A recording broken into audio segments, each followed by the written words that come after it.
Hello and welcome to episode 87 of the MisanthroPod. I'm Snipe, and as always, I'm joined by Wibblet. Say hello. Hello, Willet. Great. And I'm also joined by Droomble Mott. Say hello. Hello. Hello. How are you lovely gentlemen this day?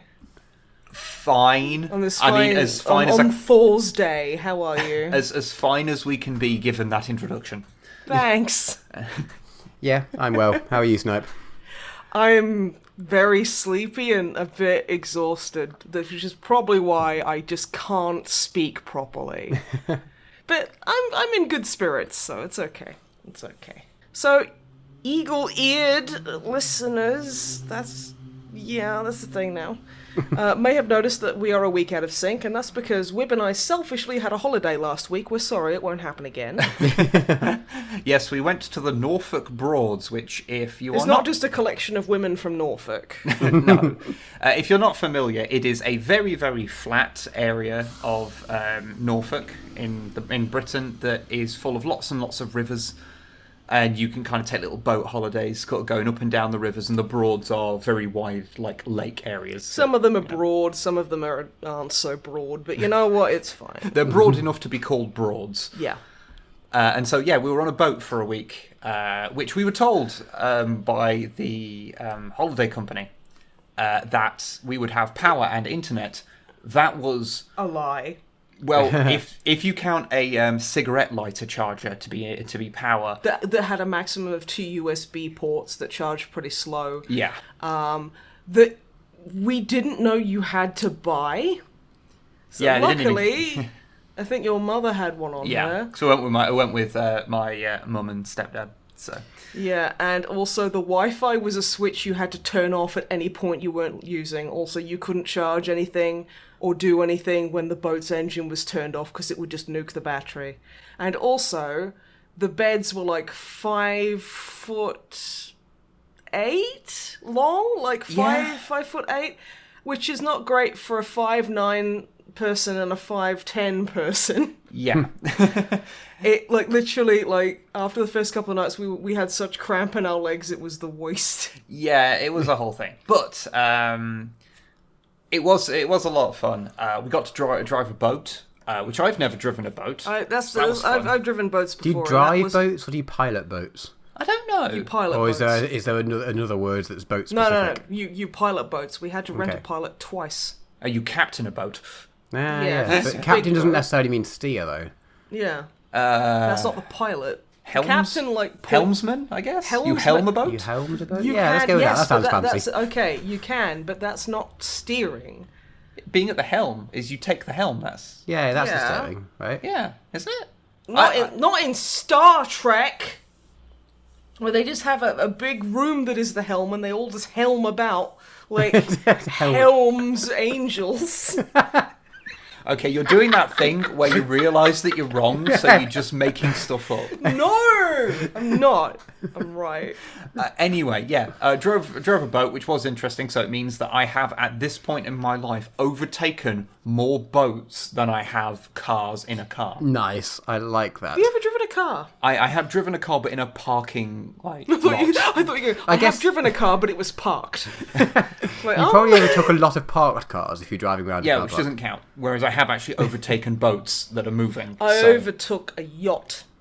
Yeah, that was interesting. Yeah, they honestly, I was piloting, helmsmaning the boat. I was Hellman's mayonnaising this boat because I listening. realised I thought that'd make your ears prick up. And it's really weird how you stick on the right hand side a lot of the time. It's so fun. Okay. Oh, it's because on a lot of boats, the steering wheel is on the other side. Yeah, I think maybe that's it. And so I was driving down, and there was a yacht coming at me. Now, because it's a yacht, and I've got like a proper engine, I have to basically stay the hell away from them and give them as much room as I can, and they're going to do the same for me because I can seriously fuck them up. Yeah. What this yacht does is it just turns so it's sideways facing me. It literally turns to broadside me, and I'm like, what? And then they just zap into the reeds on the opposite side of the bank. And then, this is really quick, by the way, how this happens. And then they kind of, reverse out, and they're sideways again. And I'm just sitting there going, I can't go any more further to the right. And I've got Wibb's stepdad being like, what's this fucking dickhead doing? And I'm like, that's a great question, mate. I have no clue. Managed to get past them, but it was just so weird. Yeah, I will say, if you've never done it, helming / driving / piloting / manipulating a boat is an interesting thing because it's like having input lag on everything you do. Because the slower you are, the higher the input lag. So you turn the wheel, and it takes a good 5 seconds for what you've done to fully engage. So it's really bizarre, and the faster you're going, the less of that you have, the more responsive it gets. So when you're traveling at slow speeds, and bearing in mind traveling on the Norfolk Broads is maximum 5 miles an hour most of the time. Mm-hmm. So you're traveling pretty slow. It's if there was land next to you, because it's mostly just reeds and bog area. But if you could run alongside it, a lot of it, then if you could walk alongside, you could run alongside the boat and keep up with it, basically. But yeah, it's very surreal to actually drive one. Also, the chair was the worst, and it gave me a big long bruise on my thigh. Yes. Which I have just been fucking covered in bruises. I don't know if you saw my tweet, Drummer Matt. Maybe you should ring that bell, homeboy. Mm-hmm. Can you do that on Twitter? You cannot. No, you can. Where you basically get a push notification every time somebody tweets. Yeah, but it's not a bell. I have set up for it is. It's not. You don't want to ring that bell. It's not like the YouTube bell. It's a little bell. Yeah. Is it really a little bell? Yes. Oh, I don't know. I have set this up for multiple accounts. I do this with you and Drummer Matt. I just check Twitter enough to know when people tweet. Okay, fine. Fine. I mean, I'm not saying that that's a brag or I'm better. I've checked Twitter more than you. I'm a worse person. Yeah. I was gonna say that's the opposite of a brag. Yeah. Yeah, it's a confession more than a brag. Yes. Mm-hmm. But yeah, I've been absolutely covered in bruises lately. Yes, you have. I had a huge from the boat. I think some of it. I had a galaxy bruise on my ass. I mean, you don't have to admit that on the internet. No, I do. Otherwise, the FBI will kill me. I had this big fucking bruise. Did it look like a galaxy, or was it caused by the galaxy? I'd say I think it was little column A, little column B. I think a better description would be a nebula bruise. Okay, it was a nebulous bruise on my butt. It was like the pillars of creation. Yeah. It was like that thing from Excel, that's the universe that has arms. Oh, the microcosm. The microcosm. From Excel Saga. From Excel Saga. That anime / manga that most people will not know what we're talking about. I was wondering, you said that thing from Excel. I was like, the spreadsheet? How is... Yeah, obviously. Okay. You know what? I'm going to reel this in to be about a subject. Okay. So, we did a bunch of stuff, obviously most of it in Norfolk, most of which isn't particularly worth talking about.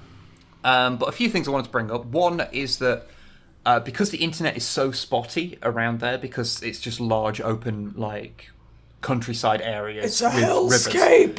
Rivers, your mobile internet is pretty fucked up. So, playing Pokemon Go around that area was interesting because you'd end up, finding gyms that were that you'd have to, Ghost gyms. You'd have to latch onto some local, free Wi-Fi in order to just be able to put anything in.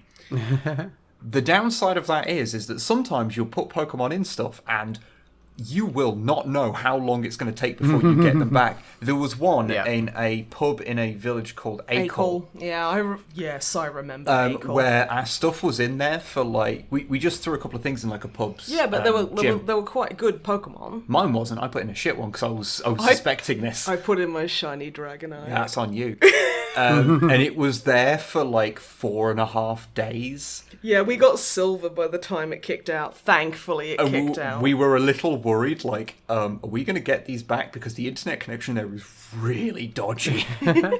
And there's you cannot get a connection there from like a regular phone. Literally, like, you can't even get a signal. You can't get a signal, you can't get any like 4G or anything. You have to use the pub's Wi-Fi, and they don't advertise they've got a Wi-Fi very well. So it was like... Oh, this was the pub that your stepdad was really disappointed in me, because instead of having vodka at 11 a.m, I decided to have a slush puppy. And he was like, oh, as I live and breathe. And I'm like, fuck off and comb your mustache. I don't give a shit. Yeah, pretty much. But so that was a thing. We also went to Great Yarmouth. It was alright. Which... I'm stealing your Twitter joke. I mean, it's fine. Which I found out through posting about it on Twitter. You can tell the people that live nearby it because they all go, Yarmouth is the worst place in the country. Having been there, it's not very good, actually. It's fine. It's a seaside town. No, it just feels scummy. Really? Yeah. It just feels like my grandfather, when he was alive, glad he's dead, he lived in Skegness. And Skegness is pretty bad. And it reminded me a little bit of Skegness. I mean, it is all British seaside, like, towns and cities. Not in Brighton. I've never been, but I really want to go. You'll go to Brighton, it'll feel exactly the same. No, it'll be amazing. Because it'll be super gay and I'll love it. But anyway... so we went to Great Yarmouth, had the worst fish and chips I've ever encountered in my life. Yeah, I had fish and it literally, you know the end of a pier near like a big fishery at like sunset? That's how that fish smelled and tasted. It was disgusting. Which coincidentally, we did have it on a pier, so... Yeah, but I was inside... But we saw a couple of interesting things in Great Yarmouth. One of which was that we spent a long time trying to catch Snipe a cuddly toy from one of the little prize grabbing machines. And I got one. I got the best one. It was a BBC otter, and his name is Sprocket. It's from the Blue Planet the thing. Blue Planet. It was like a licensed toy, so it was actually pretty well made. Really well made, unlike every other toy I wanted to catch. Which were all shite. But you've not caught something out of one before, have you? So... I remember I won, like, the really ugly ones. Like, you know how there's the £4 of, like, per play guaranteed prize, like, things where they're, like, a circle of polystyrene with like some really tacky like pastel coloured felt over it and like a smiley face or whatever. Yeah. I won something like that once. Okay. Which honestly I wish I had, because it just made my day worse. Whereas now you've actually won something from a grabbing machine. Yeah. God knows how much we spent on it. You don't think about that when you're doing them. I think about £8. I don't think it was that much on that particular machine. On the whole holiday, yes, definitely. The other thing we saw was that I put on Twitter that we're in Great Yarmouth, and aside from people saying... Offering commiserations. Apart from people offering commiserations or going, isn't that the place that Bloodborne takes place in? That's what I thought of when I got there. Is that someone suggested to us a couple of places to go in Yarmouth. Like, basically it was like 5 minutes away from where we were. One of which was a place called, was it Wildfire Games? Which was just a kind little of... game shop. Local friendly gaming store. So I had like Warhammer stuff, I had Magic the Gathering stuff. It was fine. It was not many people there, and I think it was one that was more about like you going there to play stuff. But that was cool. But around the corner from that was a place called Norfolk Board Games, War Games and Collectibles. Which was amazing. Which was like nirvana for someone like me who collects old 40k miniatures. There were like a bunch of tables like set up, and you couldn't see the table's surface because it had so many miniatures on it. Wow. Yeah, basically what this place does is it just it sells some new stuff, but for the most part it sells used Warhammer miniatures. So both 40k and Warhammer Fantasy, and a bunch of other stuff. There's like is it Flames of War? There was Bolt Action. Bolt Action was there, but there was a bunch of other little games and things. But for the most part, it was 40k and Warhammer Fantasy, and it was just tables and tables full. I've got some pictures up on Twitter if you're interested to see. It's fascinating, and it's all secondhand stuff, and you can pay by PayPal, which was really helpful. Yeah, I was like, hey, do you take card? And he's like, no. And I'm like, oh fuck. He's like, but I do have a PayPal. And it's like, it's so cute because he's like written it down on like notebook paper, and he sellotaped it to the desk. He's like, there you go, this is my PayPal email. And I'm like, sure mate, take it. And yeah, just totally full of old things, and it's pretty reasonably priced, as in, now we we're not after any at the moment, so we didn't get any. But if you are interested in getting the old metal Wolfen models, you know, the less shit ones. There's like 3 sets of 5 in there. And they're for 25 quid, which is the cheapest I have ever seen them by about a tenner. Exactly. So yeah, like go get that. Just for frame of reference, most of the stuff there you can get quite cheap. Fortunately, there's not many things I'm actually after right now that I don't like specifically have like earmarked as being like, okay, I need this for this army, and it's like modern models that I need to go and buy at some point. So I didn't end up spending a fortune in there. I actually only bought one model, which was a first edition Space Hulk librarian, who's a weird, derpy little Terminator. I love him. Like, really bulky, really soft edges on it. It's beautiful, and I've currently started painting it. Even though I have a Leviathan Dreadnought to finish painting, I'm like, no, I'll finish this shit model before I finish this genuinely amazing model. Yep, that sounds like you. But yeah, if you're ever in the neighbourhood, definitely go and check it out, because I can guarantee you will find at least 1 or 2 models in there that you will have to have. And like I say, going by eBay prices, which is how I generally sort of, weigh up how good a price something is. Like what the going rate for old models is. Yeah. It's pretty much always cheaper. And if it's the same price, then you don't have to pay postage. So, works out pretty well. Unfortunately, they had, the bloke said that they had sold off most of their super old, like, Rogue Trader stuff on eBay, like a month previous. So they didn't have much of that, which is like my era. So that's probably the main reason why I didn't end up buying a lot. Because the only Rogue Trader stuff they had was pretty damaged or wasn't stuff that I was after. So, but yeah, that is a good thing to check out if you happen to be in the Great Yarmouth area. The last thing to mention from our little trip is that we drove to a beach that had a bunch of seals just sitting on it, so we got to go and see some seals, and that made me very happy. And there was a baby seal that kept doing the banana. It was so cute. Because seals, yes, they do the thing where they like make a banana shape when they're happy, apparently. And there was a baby one that was doing that. He just kept doing a banana, and it was the cutest thing. And also, the seals are the spookiest fucking thing. Okay, so like as you're walking along this beach, it looked like there was a bunch of really shadowy heads, like human heads, popping out of the ocean, staring directly at you, and then slowly going back down. And I'm like, this is Junji Ito level shit right here. Fuck, dude. And then we like walked like 2 sections of beach up, and there was just like a bunch of them lying on the beach, just being super like chubby sea sausages and bananas. And so we went up and just took a fuck ton of pictures and videos of them.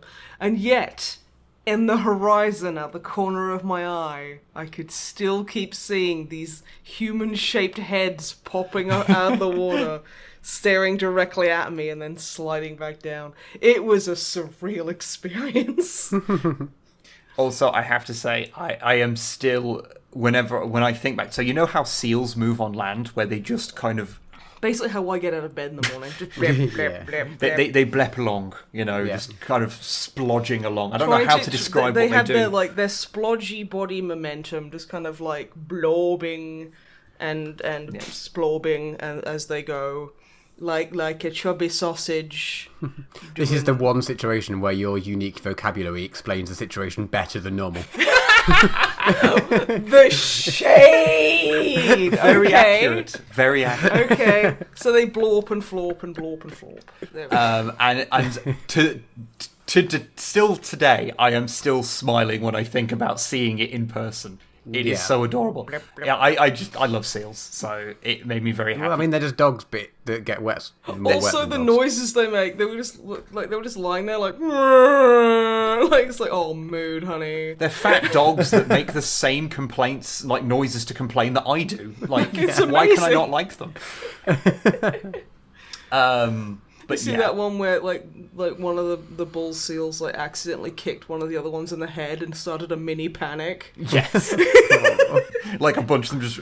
Oh, no, there was a part where a woman put on a cardigan nearby, so like 5 of them ran into the ocean. Well, no, they blip-blopped into the ocean as fast as they could. They were like... There's got to be a proper name for how seals move on land. Splorching. Splorching. I will accept splorching, yes. Yeah, or florping. Yes. They florp, yes. Yeah, florping is good. But yeah. Also, seeing them give the like have a scratch is really cute as well. But yeah, was there anything else from the holiday you wanted to mention? So many things happened, but not many I want to remember. Jesus. No, I think that's it. Okay. I saw a bunch of we saw a squirrel swim. Yeah, that was weird. That was fucking weird. I just saw some. I thought it was like a stick in the water, but it turned out to be It was just a grey squirrel just swimming its ass off.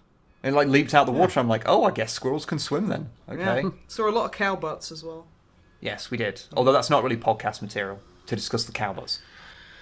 Like, comment, and subscribe for more cow butts. Yeah, there we go. I've just exploded our hidden demographic. A hidden demographic of cow butt enthusiasts. Yeah, anyway, Wib, what have you been up to? Apart from holidays. Yeah. Because it has been 3 weeks, so only a week of that was spent on holiday. So I've done a few things. I mean, for one, will be a new Codex Compliant should be coming out soon, although I have no idea when it'll be coming out in relation to this podcast coming out, so I won't say anything more about it. Other than I recorded my voiceover like an hour before this. So, I haven't done mine yet because I'm really tired. that's fair. And you've got streaming to do after this. Streaming to do after this, and I've already gone up and hung out with my amazing murder boyfriend and stuff. You have to... When you say sentences like that, you have to give some form of context. No. You can't just say those because we're on a podcast and they don't live with you, so they don't know what you're talking about. Okay, I had to go and hang out with my murder boyfriend. Okay. At 1:30 p.m. Okay, what does murder boyfriend mean? My personal trainer. Your personal trainer. Okay, that's all we needed. Yeah. That's all we needed. I'm still fucking sore from yesterday. I don't blame you. It's like every time I come back in from a workout, I basically, if I've done anything new, I basically go, Wib, sit on the floor. I'm going to teach you this one thing. And then he'll do it for 10 seconds and go, fuck that. And then stand up and walk to the kitchen and make himself a cuppa. I mean, that's pretty much my reaction to most things. But anyway, I'm going to do the thing yes, that I'm tell supposed to be doing. Tell me what you've done. Okay, I care. so just a few things to mention. I watched through the rest of Dark Crystal: Age of Resistance, which is really good. I've not heard a bad thing, honestly. Yeah, I think I'd watched the first 2 episodes of it last episode, but I watched the rest of it. There's 10 in total, and it's, it sort of leads into a little bit the events of the movie afterwards, so you can, I watched the movie again afterwards. And it's remarkable how the look is so, on point. Yeah. How close the look of those, the movie made in the 80s and this TV series made in 2019 is. If you are at all interested in, practical effects, Dark Crystal is 100% worth getting into. It's really good. I think personally, I think it's way better than the movie because it has a story that makes sense. It has a story. I mean, it's not. It doesn't make sense. Just the pacing of the original is very, very slow, and it just kind of throws concepts at you. So I find it quite difficult to care about the story in the movie. Even though I think Skeksis are fucking rad. As from a design, I love them. Whereas the TV series, I think, manages, because it's got a lot more time to explore the concepts, does really well. And may potentially have a few allegories to our modern political situations that I won't get too far deep into. But basically, it quite succinctly explains why you don't appease fascists. Jesus Christ, why would you do that? But it's good, and I do recommend people watch it. Good. I've also been watching more Doctor Who. I'm well into the Peter Capaldi era now. I have thoughts on Doctor Who. I forgot to write that down. I will. But yeah, so I can't remember where I got up to in the last episode. I think I was towards the end of the Matt Smith run at that point, but I can't remember how far it got when I spoke about it last. What do you think of Capaldi then? I like him. I think he has quite often quite bad scripts to read from, but I think I like his version of the Doctor. But I like that he's very... At a glance, he sort of seems more grumpy than any of the other ones that I've seen recently. But then he actually isn't in each individual episode. He sort of comes across as grumpy, but actually he has a lot of fun. So it's I like it. I associate with that a lot. Because, yeah, me. But, I mean, I like it, again, like, you know, much like the Matt Smith era, it has individually good episodes, but it does suffer from the Stephen Moffat problems a lot. And I think, like, there's a couple of things that really started to get to me. One is the repeated bringing back of Weeping Angels, like, in the Matt Smith era, like, hey, they're good exactly one time as a one-time enemy, but the more you explore how they work, the worse they get. They're just not interesting the more you explore them. It just doesn't work, in my opinion, anyway.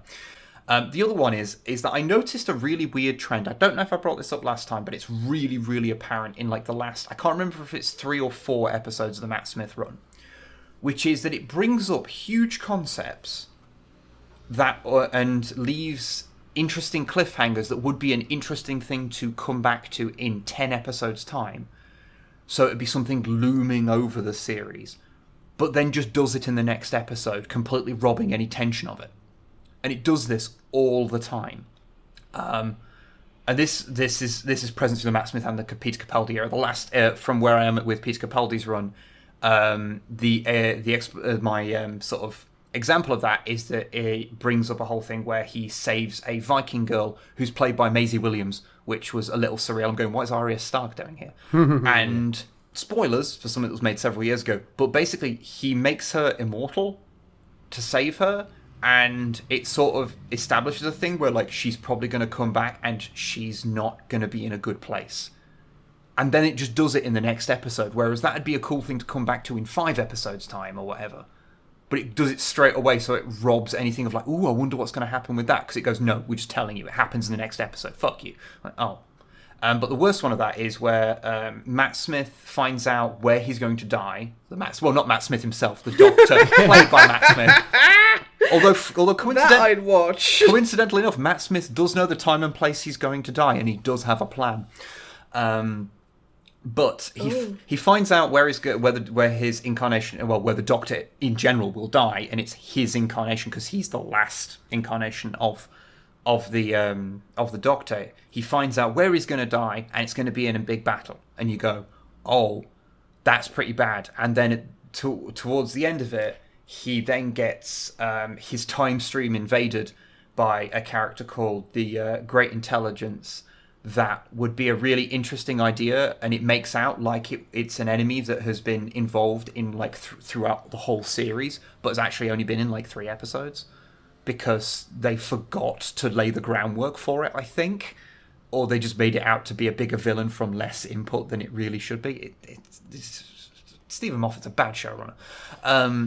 But his timeline gets corrupted, and Clara has to go into his timeline and save multiple incarnations of the Doctor, which is cool, which is like interesting, and deals with different versions of the Doctor, and you see like her superimposed. I think I might have mentioned this last time. That must have been where I got to, because it has like the worst special effect I've ever seen in Doctor Who, and I include old Doctor Who in this.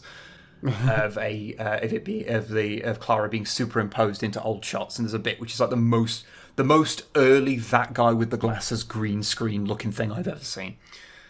But then the next episode is Day of the Doctor, which is the 50th anniversary special with John Hurt, which is fucking great, because I just like to imagine John Hurt as in a parallel universe where John Hurt got a full run as the Doctor.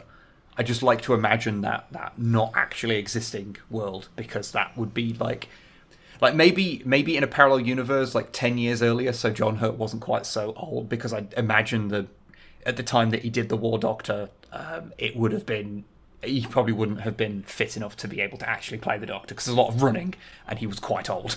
But yeah, so maybe like 10, 20 years earlier, John Hurt playing, but I think he would have genuinely made a fantastic Doctor. But yeah, that would have been good.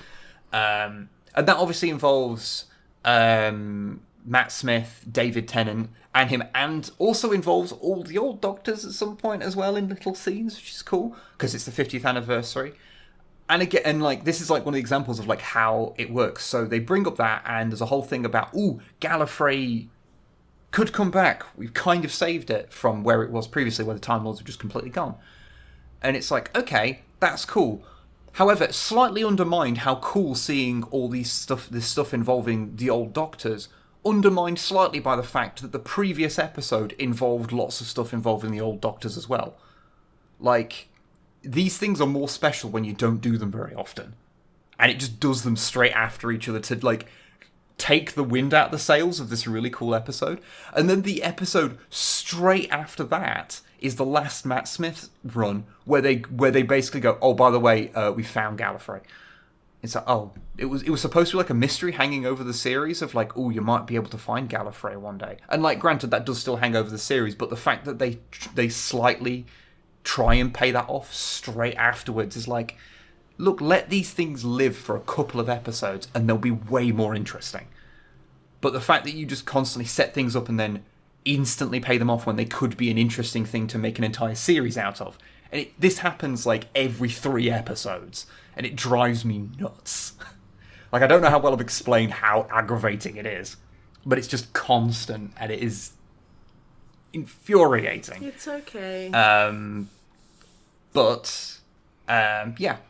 I am still basically enjoying it, because I do still just like Doctor Who, but yeah.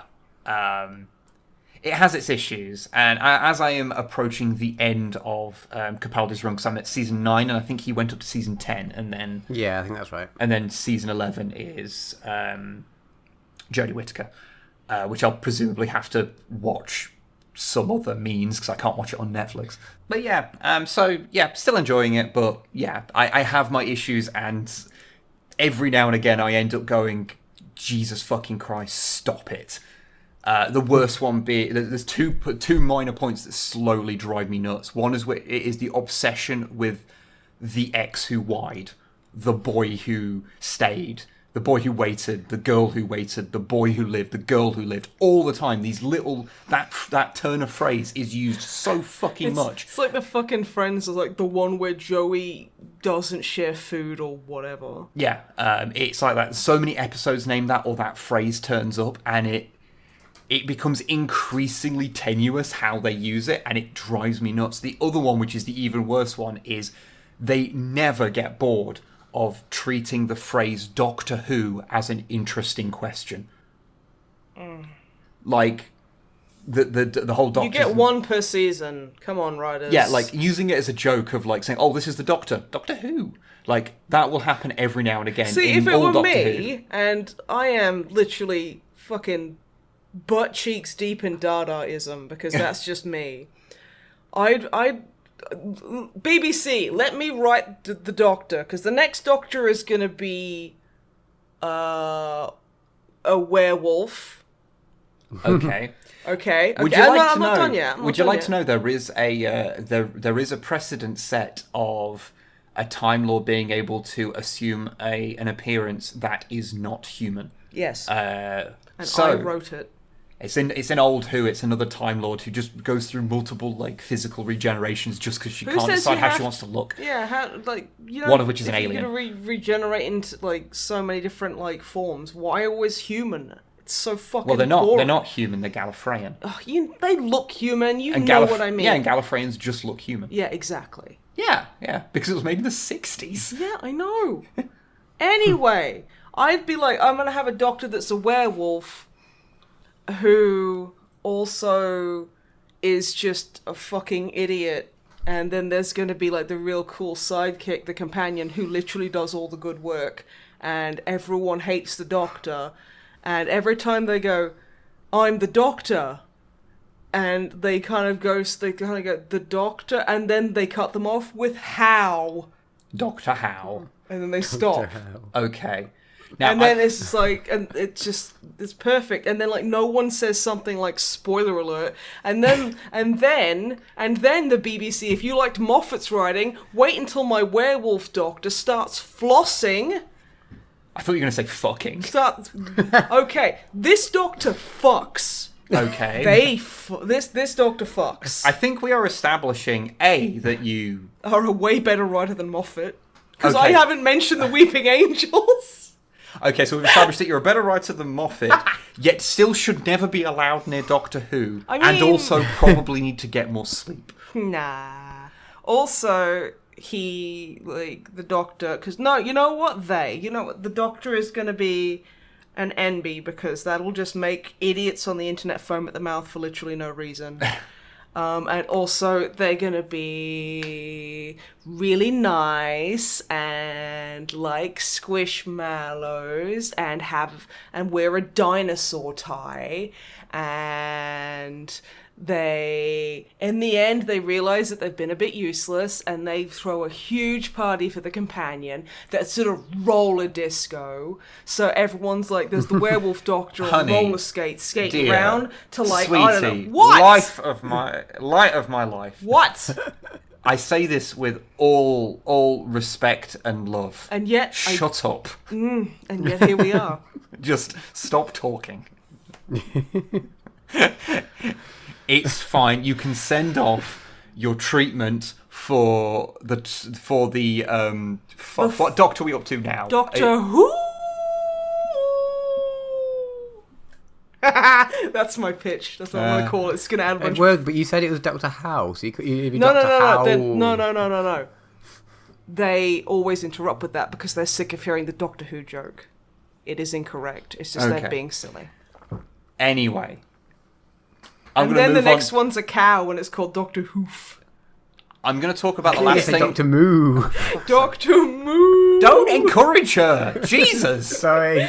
Can you imagine just like the fucking intro with the TARDIS doing the stupid shit, and then it's just a cow. Moo. For fuck's sake, guys. Okay, come on, move on. Yeah, it's perfect. It's this 15th Doctor, Dr. Moo. Is this the content everyone wants? Is this it? Is this what you want? If so, I'll be quiet.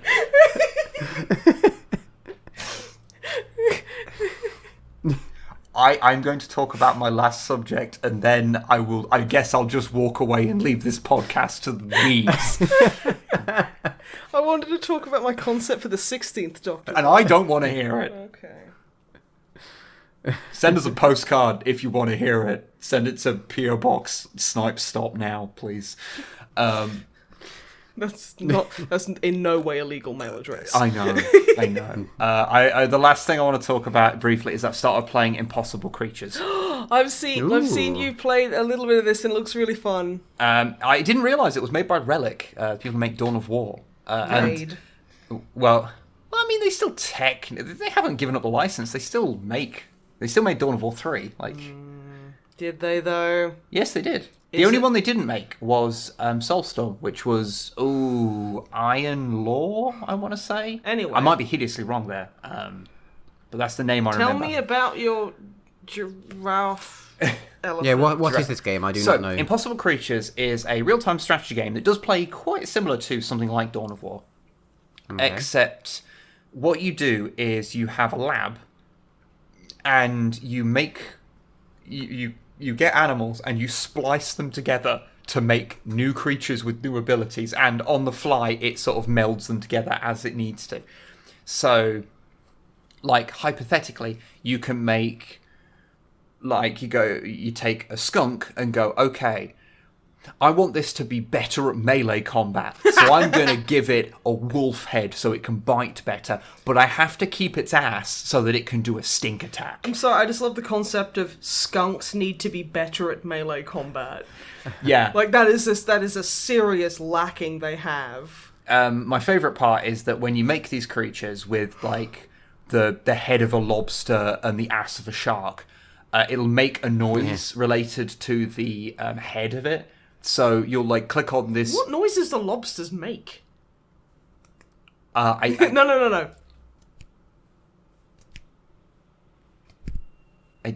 There you go. Is that even? Can you hear that on the microphone? Just about from this end. That's. Sometimes I wonder if you understand the medium within which we work. I'm sure sometimes I do. You're clapping your hands together as if they are pincers. Yes. But that's not apparent to the listener, because all they'll hear is a faint, I mean, I can't hear it because I don't have my hearing aids in, but everyone will understand via intonation. Hey, look, it's a lobster with a shark. Hey, look, on an audio medium. Yeah. Okay. I'm going to carry on talking about this, and I am terrified when you have your section. I don't care. Because you're in a mood today, I can see. Wow. Wow. Why don't you just, like, I don't know, fucking... Why don't you just ship me off to the sanitarium because I've been wearing trousers? And I'm obviously insane. No, you're not insane. I'm just saying. I know. I'm accusing you of taking a Victorian view of me. No, I'm saying that you're in a you're basically if we were at school, you would have on your report card is a disruptive influence. I did. That was on every report card I had. I was very proud when I graduated from is easily distracted to distracts others. I always had easily distracted, incredibly disruptive. No sense of respect for authority. Sings out loud to her food. Don't know why that was listed there as well. I think it was this written last week? No. Yeah. No, but I was about 15 at the time. Yeah. So. Anyway, Impossible Creatures is a video game that you can play. Very well optimized for modern machines if you buy it on Steam. I was really surprised. It just works at 1080p and everything. It's great. Yeah, you wouldn't expect How old is this game? Like early 2000s? Ish. Ooh, okay.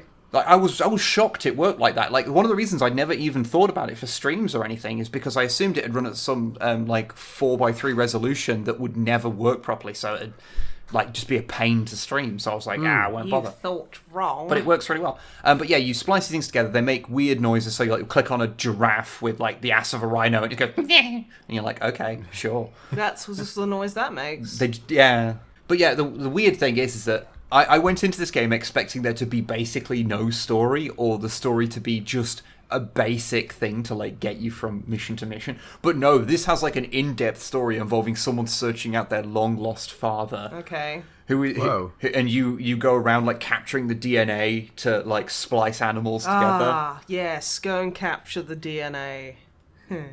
Yes. That's very stupid. Yes, it's set in the 30s. I'm just imagining like someone sitting in a bush with a pith helmet on, with a bear trap, and it just going off and like, Eureka! We've caught the DNA! It's not a million miles away from that. You shoot the DNA out of them. Okay. I mean, I guess if you shoot anybody, you shoot DNA out of them. I mean, yeah, it's called like arterial spray. Yeah.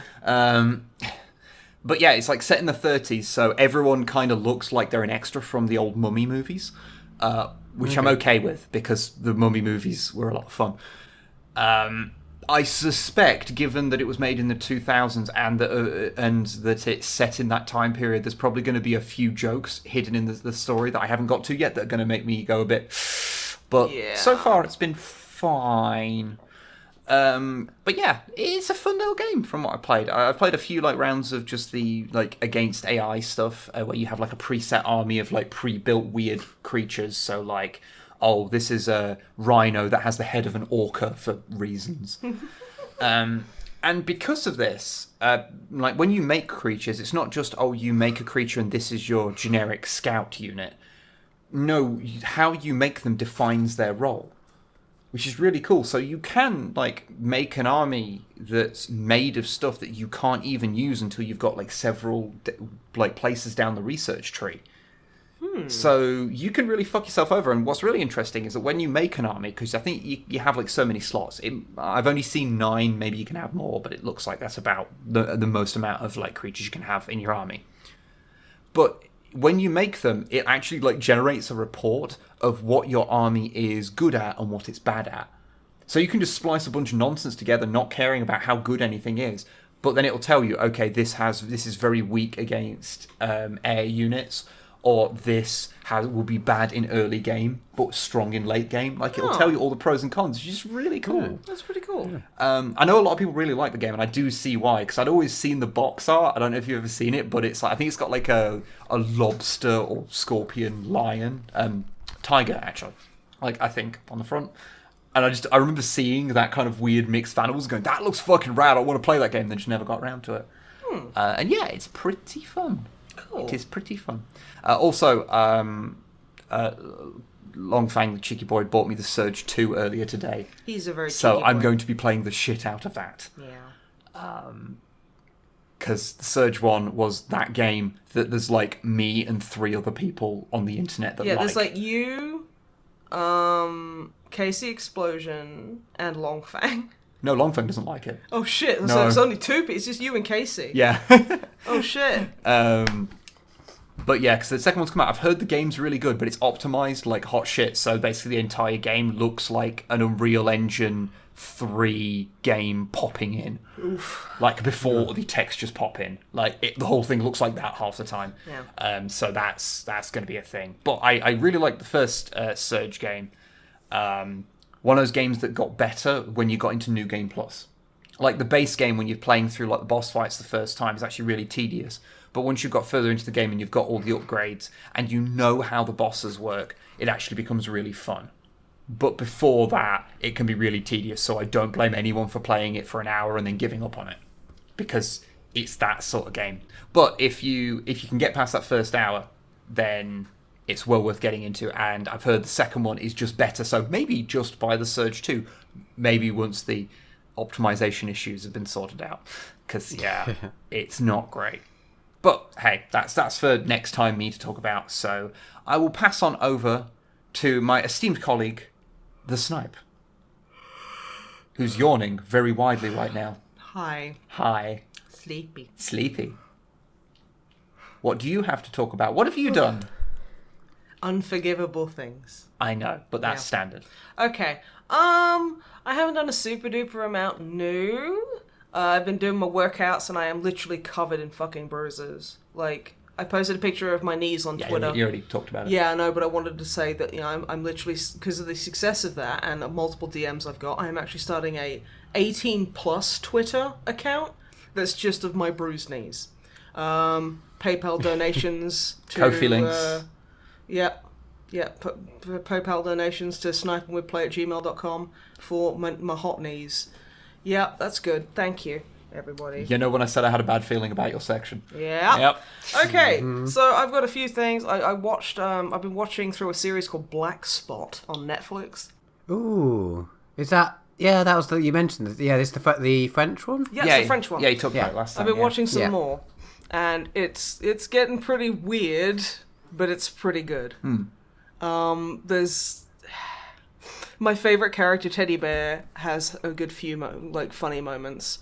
It does drop the F slur because Teddy Bear is gay, but the person who says it is an absolute piece of shit and no one likes him. So it's, you know, it's like, okay, that context it's still very uncomfortable, but okay.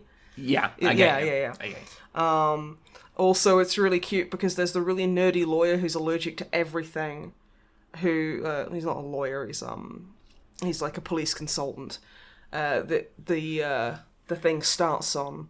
He's literally got a huge crush on him, and like he comes in the bar, and like Teddy Bear's sitting there talking to the other two detectives, the other detective and the coroner, and it's like a fucking music video. Like the music suddenly gets really loud, and he's just staring past them as this fucking nerd hobbles in for a glass of milk. Is it like the bit in Wayne's World? Yeah. It's so funny, and then he's like, "What are you looking at me like that for?" He's like, "No reason. I have to go over here now," and just wanders off. And it's just, I love him so much. But yeah, so that's been getting good. I've been also, not a very good movie I saw last night. Called Look Away. It's a horror movie, and it was apparently an 84% match, which Netflix. You missed the fucking mark. I mean, yeah, on that this means one. basically nothing, right? Yeah, basically. So it's about this girl who... it starts off with just like an ultrasound of a pair of twins. Sorry, just to jump in quickly. Yeah. Is this like a Hollywoody type thing, or is it like a weird B movie or Z movie or whatever? Or Not no money, but not big budget. Yeah. So it's like, you know... It's shot on decent cameras. The color grading is fucked, so it definitely looks like a AAA movie. And they can get some decent actors like... Well, they had like Isaac... Oh, what's his name? Oscar Isaacs? Oscar Isaacs, that's it. Okay. They had him in there, who was criminally underused, and honestly, I think maybe he just needed a patio or something. Because this movie was very bad. But it was like... It was a little bit funny bad, little bit really unsettling in not the way it was intended. So it starts off with like an ultrasound of like two babies in their mum's tum-tum, and it just keeps going, and then one of the babies like fights the other baby, and then it just cuts to black, and I'm like, okay, so baby fight club is a thing.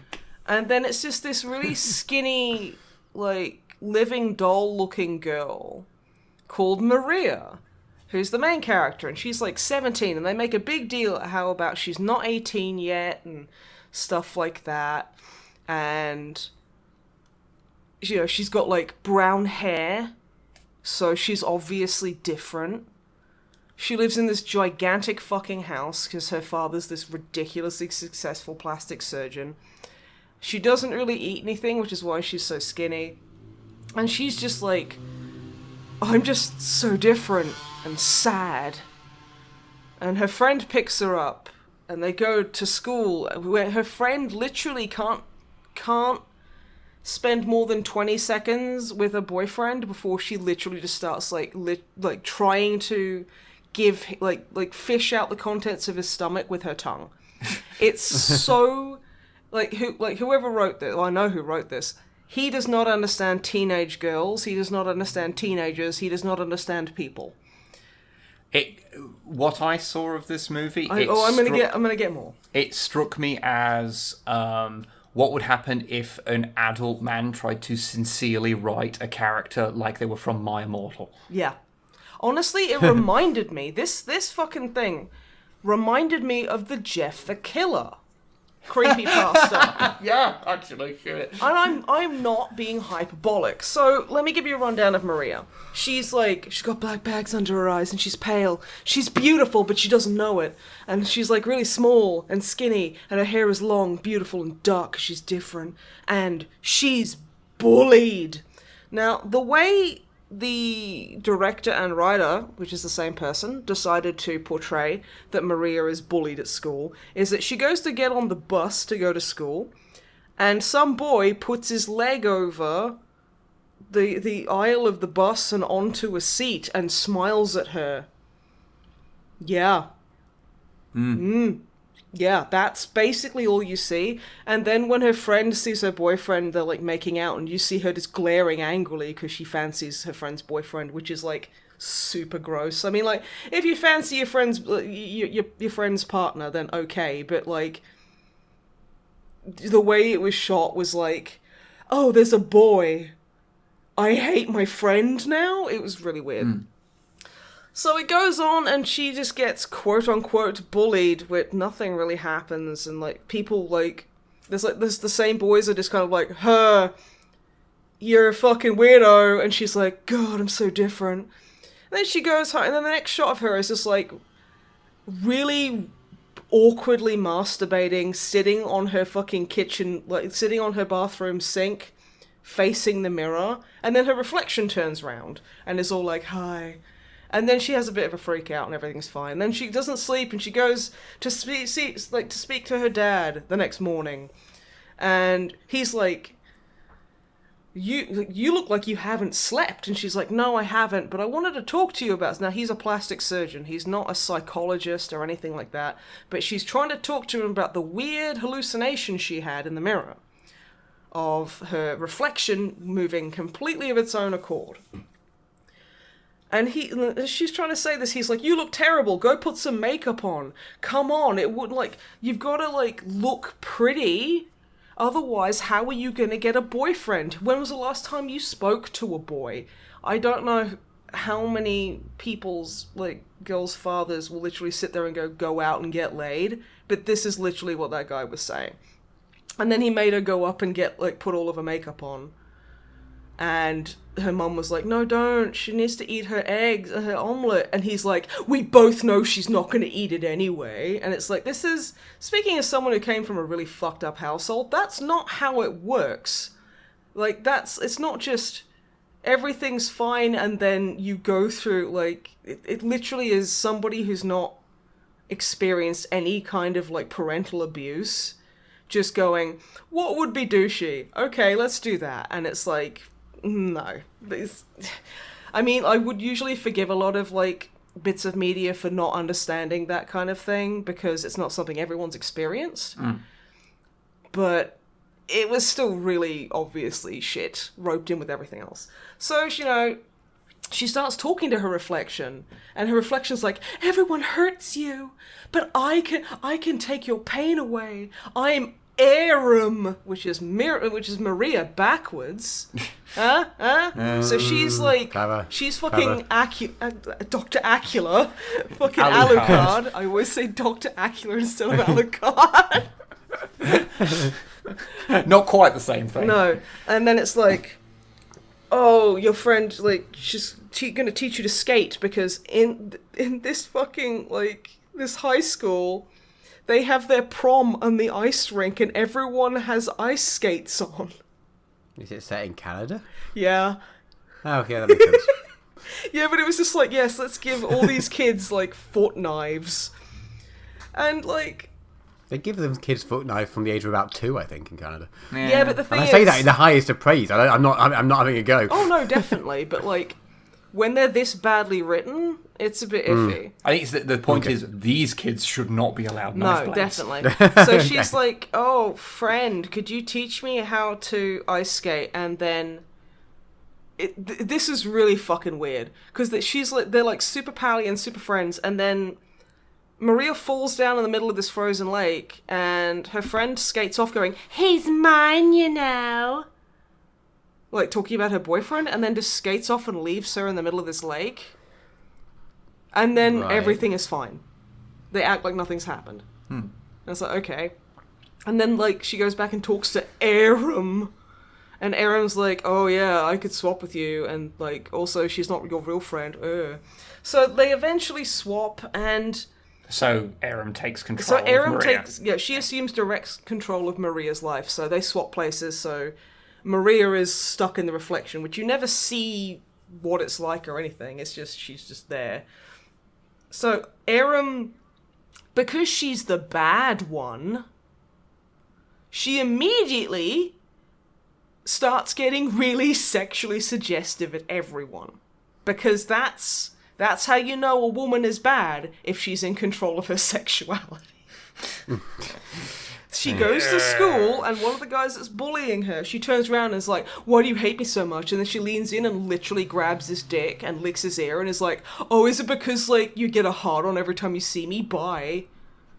And then just walks off, and then her friend's boyfriend comes up and is like, are you okay? And she's like, yeah, and then whispers something really sexually perverse in his ear. And then he pretends it doesn't happen. And it's like, okay, so literally in less than a minute, she's just sexually harassed 2 boys because she's evil. It's so stilted, the way, like, it's like, there's a great fucking line that had me fucking laughing, where, because the dad's cheating on the mum, because of course he is, it's bad home 101 checklist. So they're sitting there eating tofu steak, which is apparently the worst thing in the world. And she's like, because like she orchestrates it so her mum finds out that her dad's been shagging one of his clients. And her mum's like, just eat your tofu steak, Maria. Eat your tofu steak. Everything's fine. And she's like, when is Daddy coming home? Because she always calls him Daddy, and it's super creepy. And yes, the evil fucking, like reflection of her has like, creepily hit on her own dad. Because that's, yeah, of course. And she's like, when's Daddy coming home? And she's like, stop it. Oh, it's fine. Just eat your tofu steak. And she's like, why? It's just like your marriage. And it's like, okay, you maybe want to explain that, Maria. And she's like, a pale imitation of the real thing. And you're like, casting shade at tofu here. It's like, no, tofu, that's not what that is. It's, fuck you. No, it's East Asians ate it because they don't have the agricultural system in place to... Fuck you. Fuck you. And then she slaps her and she's like, oh my god, I'm so sorry. I'm gonna go take some drugs and have a drink. And then Miriam ends up killing her friend. Miriam. I keep calling her Miriam. Because it should have been Miriam because it sounds like mirror. Yeah. But like, But Miriam backwards. Yeah. Man Bam. That different? just call it Miriam and Bam Bam. That's all you need. Okay, so Miriam she goes and so Bam Bam goes and kills Miriam's friend. And then she skates after her menacingly for like a minute, and then her friend just headbutts a planter and dies. It's like she doesn't even hit it very hard, and then she's just like on her ass and staring up, and she's like bleeding from the nose and her head, and like Bam Bam's just like takes out her phone, looks in the reflection, and like sees Miriam just going like, "No, we were friends," and then she just calls the police and is like, "Please, my friend is hurt.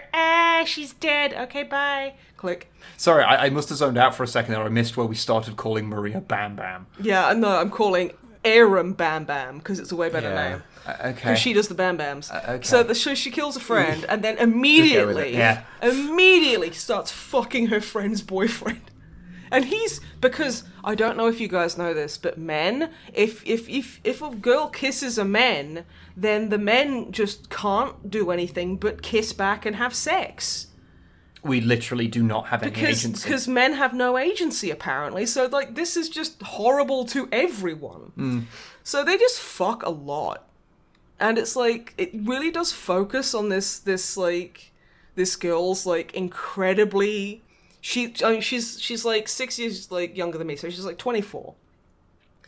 So the actress is 24. Okay. But but the character's supposed to be 17, and when it's oogling her, it's fucking so uncomfortable. Yeah, that's and weird. it happens a lot. You mean sort of like how it happened a lot in 80s movies where they'd have a character who's supposed to be like 16, 17 and the actress is in her 20s. Yeah, she's like 26, but the character is basically a child. But they get them naked all the time and you go, look, I know the actress is old enough and that's fine, but like when you're portraying the character as being so much younger, it does kind of skeeve me out a bit. She has like a Catholic schoolgirl fucking like uniform. It's so creepy. And like, so they fuck and they fuck a lot, and then she kills him because she hits him with like a bottle of vodka and it just kills him instantly. This fucking like 70-pound like 5'1" girl kills this teenage boy with just a weak-ass swing of vodka to the head. I don't know. You've bought some pretty cheap and rough vodka. Sometimes. No. He doesn't drink it. That's nearly killed me. Yeah, well, that's a difference. But no, she doesn't make him drink it. She just hits him with it, and he falls over, and he's got blood coming out of his eye, and she's like, "Oh no!" And then she goes and cries at the mirror with like Bam Bam and Miriam are just crying together at the mirror, and then she goes to see her dad. Look, she goes to see her dad at his office and pretends to be drunk. And at this point, she's taken off her bra and in her school shirt as well. So this is even creepier. She's got one button around the bust and she's just wet through for some reason. So you can see basically her entire like naked chest. And she's like, "Daddy, I'm drunk." Like really fucking, it's so sinister, but not in the way they intended. And then he's like, "Okay, let's come in," and like he's like puts her down, and then she's like just starts stripping in front of her dad, and she's like, "Daddy, am I beautiful?" And then like in a flashback, it's like her mom had twins, which was Bam Bam and Miriam, and Bam Bam was born deformed, so the dad, who's obsessed with perfection, just buried the kid outside in snow, and then locked the mum in the hospital room to watch the baby slowly freeze to death. And it's like, oh, okay, that's not very nice. However, you present it in such a way that is fucking hilarious because it's so bad, and not even the actors are buying this. And then she just like cuts her dad's throat with some of the worst like CGI blood ever, and then she just goes home and hugs her mum. It was horrific and awful, and like literally was just like ticking all the worst boxes. What would you rate the movie Look Away out of 10? I would rate it 2, because at least the actors were giving a fuck. Okay. But yeah. Also, I'm going to just move on quickly from that, because that was a big section of me just going, wow, this movie sucks, but it was all... I wouldn't recommend seeing it. Well, I guess, you know what? I would recommend seeing it if you don't mind, like, really creepy stereotyping of, like, sexually empowered women. But just take a drink every time, like, a trope is done, and you'll be dead within the first 15 minutes, which, honestly, watching that movie is kind of a blessing. But yeah, I played a video game. Good lord. Ooh. A new video game. Good double lord. That's not out for 8 days. I'm now Ooh. temporarily confused. Yes, I've been playing... I played a lot of the closed beta for Tom Clancy's Ghost Recon Breakpoint, or Break Boys, or Bernthal Boys, or Hunt for John Bernthal Kissing Simulator, whatever I've called it. I've been playing that with Longfang, and it is awesome! I like it a lot. They've put in, like, there's like a hub in there now. For those who aren't familiar with Ghost Recon Wild Boys, here. It was basically just a big sandbox where you went and did missions for the Ghost Recon Squad. And This was the previous game. Yeah, it's the What previous was that game. actually called? Ghost Recon Wildlands. Okay. Or Sorry, Wild Boys. because you never ever call it by its real name, No. I actually have trouble remembering what its real That's name okay, is. that's okay. And this new one is a new game, not. It's not a new game in the same series. Yeah, okay. So, Yeah, okay. John Bernthal is the bad guy in this, so I'm just like, I'm on board. Okay, already you've got me in.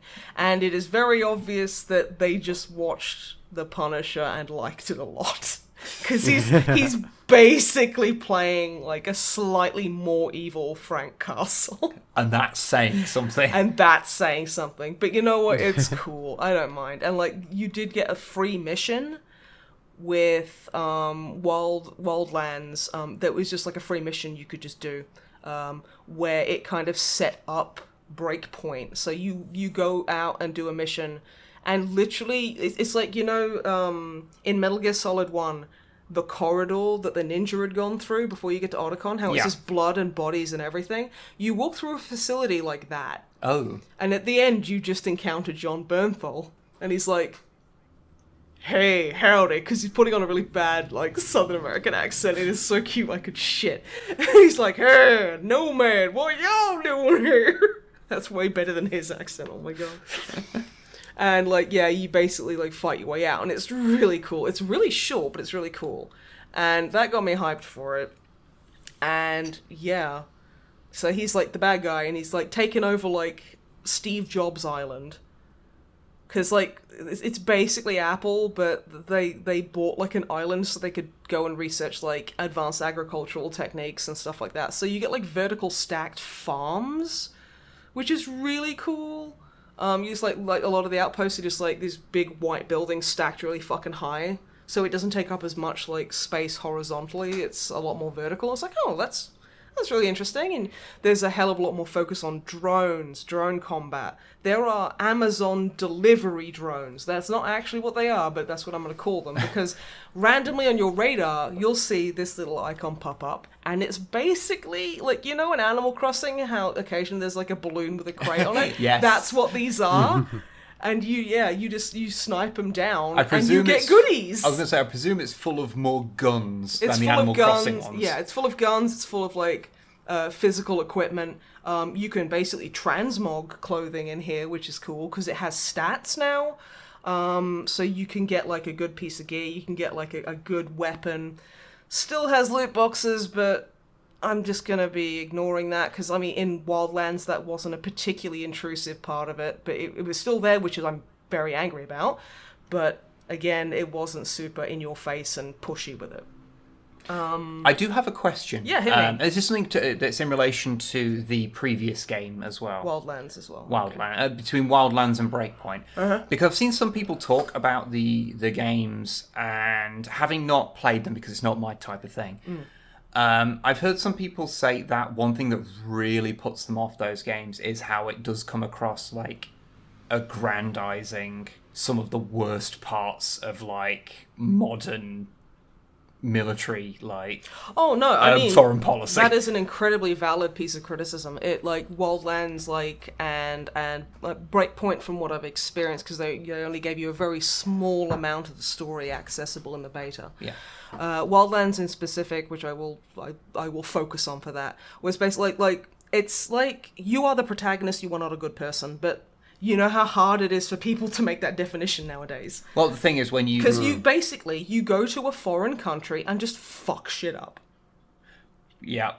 And you torture people without warrants. You're the blackest of black ops. You go there and you do... I feel like the warrant doesn't come into torturing people. No, I mean, you literally... There's a couple of things where you literally just walk in somewhere and just, vanish people. There's one thing in Wildlands where you just kick in a door and drag a guy out and just pop him on a fucking helicopter out of the city, out of the island, kind of thing. So it's it doesn't glorify it like Black Ops 2 fucking did. I think with military kind of games like that, and especially focused around the blackest of Black Ops, I think just by telling the story you can't help but aggrandize it in some kind of way, but you can't help but glamorize it a bit. Not every game can be Spec Ops The Line. Not every game can be Spec Ops The Line. This is absolutely true, but that is an incredibly valid piece of criticism, because it is you aren't playing as good people. You don't do things that are good things. John Bernthal is a bad character, but he's also just as he's only slightly more evil than you are as the main character. The shit and you have the military industrial complex backing you up, so you're kind of worse. So the shit that Nomad, which is the character you play as, call sign Nomad, has done is you've locked people up and you've fucking beaten them, that's fine, but John Bernthal is angry because his squad died, and now he's basically, and now he must punish those responsible. Yes, actually, yeah. So he basically he stages this huge military coup, and they don't like that because it's only cool when we do it. So yeah, and it's just going to be hunting down and killing John Bernthal. But it does also, I mean, I'm not super into the story because I love it as a multiplayer game. Just playing it with Long Fang is fantastic. I love it. Storyline, it's nice that it's there, but it's not a deal breaker for me. But yeah, there is a bit of glamorizing of it, but again, it's tricky. No, I get it. Is, I wish I could have had time to prepare a statement, but no, I'd say I'd say a lot of military kind of bad guy games. You could say that. I would say that Grand Theft Auto glamorizes the criminal lifestyle. Just because you get to play as that stuff, and it kind of desensitizes you to the idea that this is bad. Yeah, but with something like Grand Theft Auto, there's a satire element absolutely. to it. There is a huge satirical kind of thing. Whereas, that kind of ties into another thing where they have a really cool kind of matchmaking thing, because if you want to play online, you can play just with random people, public matchmaking. You can choose the mood you want to play. So if you just want a casual goof off game, you pick casual. But there's also I think there's a role play option. Correct me if I'm wrong. Okay. But yeah, which is basically just pretending, people pretending that they're in the military and using military terms and stuff. It's that sounds like fun, but also it's a little bit troubling, especially there's a certain type of person that would be into that. Not that everyone into that would be this type of person, but a certain edge case kind of person. There's a minuscule percentage of people like that who are doing it for completely the creepy wrong reasons, who will sit there and go, no, the ghosts are in the right, this is perfect. Or John Bernthal did nothing wrong. Okay, John Bernthal does a lot right, actually. He owns a pit bull sanctuary, multiple pit bull sanctuaries. Okay, I think we need to explicitly draw a distinction there between John Bernthal, the person, and the character he's playing. The character he's playing in the game is called Cole Walker. Now, there's going to be that really small percent of people who are just going to go, Cole Walker did nothing wrong. Kill them all, Cole. And that's a bit... But at the same time, as a whole, I think it deals with the whole the topics at hand relatively maturely. Because like it could be like modern day Call of Duty, or like fucking like Modern Warfare 3, where it was literally just America fuck yeah, without any of the introspection that the first Modern Warfare had, or even the second Modern Warfare had a bit of that as well. Yeah. Can I make an observation? Sure. To me, it feels like so we're used to playing games and being involved in fiction where the quote unquote good guys are horrendous. Yeah. People. Warhammer 40,000 is Warhammer 40,000 is anything to do with the Punisher. Yeah, but with 40k, it's very easy to distance yourself from what's going on because the Imperium of Man is a fascist hellscape that does imperialism on a galactic scale. It is horrifying and it's a big satire and it's you're not supposed to think the bad shit the Imperium does is good. Yeah. But by the nature of it being the point of view that you view the universe from, it does mean that it quite often aggrandizes and sort of whitewashes the bad things sometimes. But that's a lot easier to kind of put to one side because it's all crazy fiction. There's no connection to the real world there beyond the obvious allegories. Whereas something like Breakpoint or Wildland, is based in the real world, and it is based. It's using real weaponry. It's using actual fucking copyrighted like names for armor and stuff. Yeah, and it has and its allusions to real world things are far more on the nose because it's set in a more contemporary look. So I think it becomes. And this is not like, I'm not saying that the people that can't do this are wrong, because I actually absolutely understand it, but I think for some people it's going to be harder to detach I'm not supposed to think these are good guys from the slight, what's the word? The slight advocacy for these people by them being the protagonists. Yeah. No, that is, again, that's another very valid point that I hadn't thought of.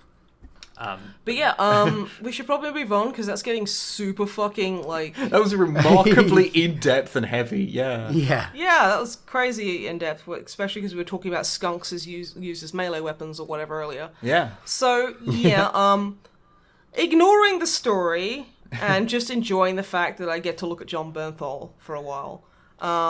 Really like the gameplay, a lot of fun. Like the gameplay improvements. The version I played was an old. I feel it was an older kind of like stable beta version because that's what they tend to do. Like the gameplay, I like the new additions to the gameplay, and I'm looking forward to playing more.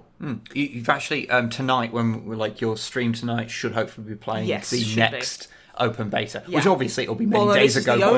This is the only open beta. Oh, it's the only open beta. The last beta was closed. Yeah. Okay. So, I mean, obviously this will be a while ago when you hear this podcast, but if you're going on to twitch.tv/SnipeandWib, you'll be able to watch the VOD if you're at all interested to see Snipe's more in the moment sort of views of the game. But no, really looking forward to October 4th when it comes out. And cool. And that's me done. I'm done. Okie dokie. Drumblebum. Hello. You've been quiet. Well, I thought that was the sort of conversation where if you have three voices in it, it just gets a bit too much. So I don't know. My voice was there, and I think that's always a bit too much. Anyway, what have you been up to, dearest drum friend? Well, I moved back to the UK, and I lasted about 2 weeks, and now I'm recording this back in France. That's probably wise. It's horrible over here. Yeah. No, I moved back in time for when my job could have started, and obviously nothing happens in time. So I was like, well, I've got a few more weeks, so I might as well go back to France. But yes, no, I moved back down to Bristol. So I spent the week in Bristol exploring all the board game / war game shops in Bristol. Nice. Of which there are a few. There's one that's it's called Area 51. And it sounds like it's a smaller scale, but it sounds similar to the one you found in Great Yarmouth. Yeah. With quite a few sort of second-hand models, and there's just like baggies with models in it in like boxes, and you just have to rummage, and it's quite good fun. That sounds like something I could waste an absolute afternoon just rummaging. Yeah, and it doesn't sound like there's as many. Seeing your photos of the one in Great Yarmouth is insane. There's not that many, but there's still quite a good selection, and they've got new stuff at like 10% off and all this other stuff as well. I've been painting my tower. I had a week where I was like, I have no plans for this entire week, and I have no computer games to play because I don't have a computer with me. So I've got a good chunk of tower painted, which is satisfying. Nice. Which involved replacing all my old paints, which is interesting. Because like most of my paints are the old hex pot ones from like when I first was playing as a kid, and then when I first got back into it with you guys, I like managed to revive most of them. But at this point, I was like, you know what? I could possibly revive them a second time, but I think now is probably a good time. Are these the old screw top ones or the flip top? Yeah, the old, ones? Yeah. Oh yeah, the really old ones then, yeah. The original, like probably not original, but like there's like 2 iterations of the paint before that, if I remember correctly, the old coat of arms stuff. Okay, these are the stuff that I would have got it in like the early 2000s. Yeah. So I was like, okay. So that involved having to dig out the old charts for what paints have become what names, because the names have all changed. Oh yeah. But that happened so long ago. Even those charts were a little bit awkward to find. So, but yeah, no, I've been painting up some stuff, which I haven't done any painting for ages. So, and like, I feel like I possibly, like, I at least know more techniques now. But because I'm trying to paint things to match with how I painted it last time, I was like, okay, let's just get this done, and then if I get around to getting a new army when it's done, I can like try some new techniques and make them look a bit better. Yeah. So that was quite good fun. We went to Warhammer World because I'm back in the UK. I was like, ooh, Warhammer World. Yeah, we did. I dragged you guys along. I got a slushie and it was awesome. I finally bought the new Tau Codex, so I actually and then gave my army because we played quite a few games of 8th, or I've played quite a few games of 8th with you guys, but I've been using hypothetical armies on Tabletop Simulator where I can take all the giant units. Yeah. So I was like, okay, let's just take my actual army, what I actually have, and see what I need to. And I think I've worked out a few things that I need to change. I found, because there's just things like the broadside tanks, which used to be excellent, are now basically twice the cost of hammerheads. No, the hammerhead tanks, which used to be amazing, are now like twice the cost of a broadside, but are worse and have less shots and things. Which is disappointing because they're cool models and I like using them. And that hammerhead used to be... I mean, granted, you did have this... Back in the day, you did have a weird habit of always rolling 1s with it, but... yeah. I mean, yeah. But that thing was dangerous back in the day. Because well, I think everything is scaled up. There's so many more bigger models now with, knights and... everything having loads of wounds and things. Like what used to be a big scary tank before is now quite small compared to those things.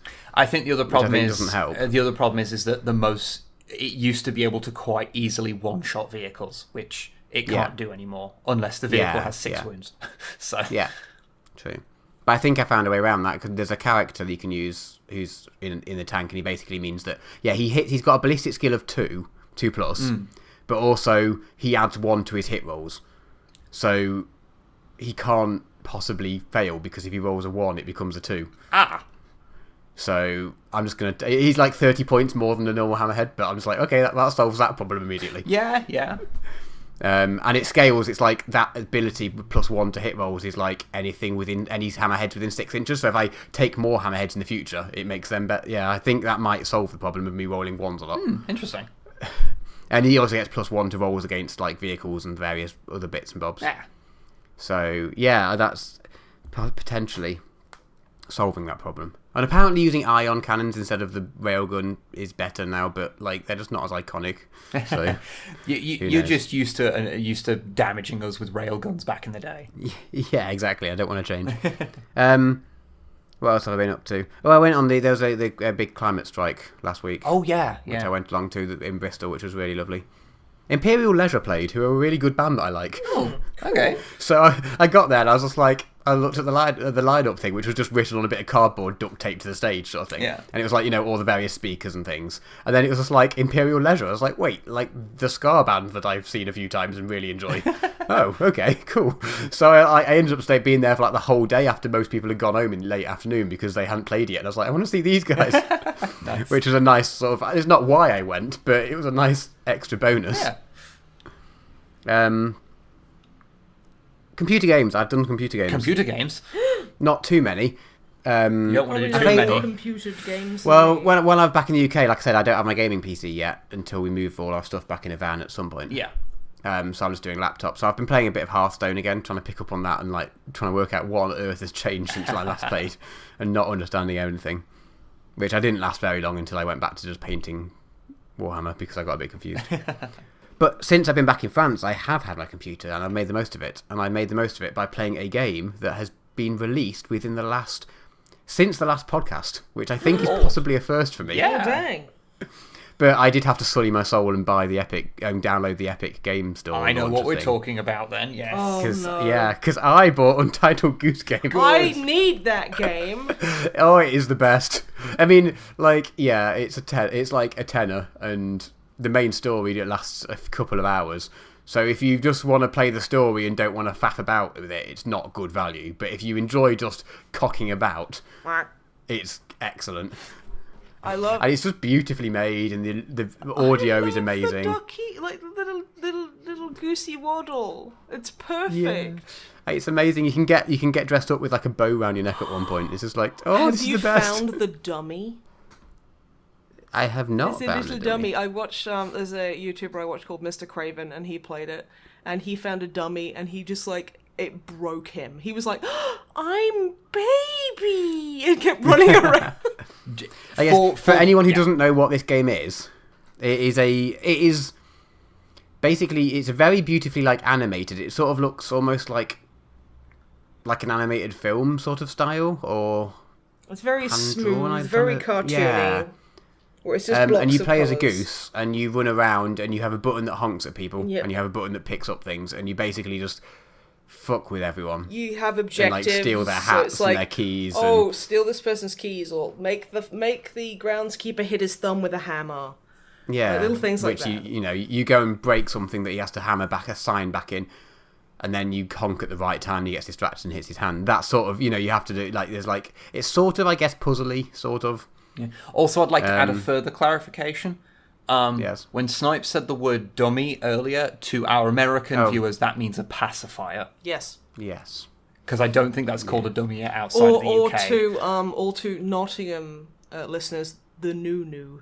The Nunu. Oh. Okay. It's called the yeah. Nunu. That's- Well, okay. sounds Because nice. Nottingham is not a real fucking place, and it should just stop.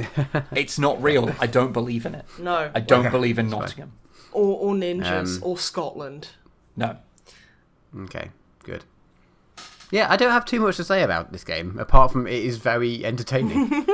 The music is nice piano music. The music, as well. yeah, and it's sort of generated depending on what you're doing, so it gets more frantic as if you're being chased, and which yeah, it's quite nice, and yeah, it's very good fun. I completed the main story bit, which is quite satisfying. It's got quite a lovely end without saying what it is. It actually has like a bit of a end to the story. Oh, that's nice. Sort of.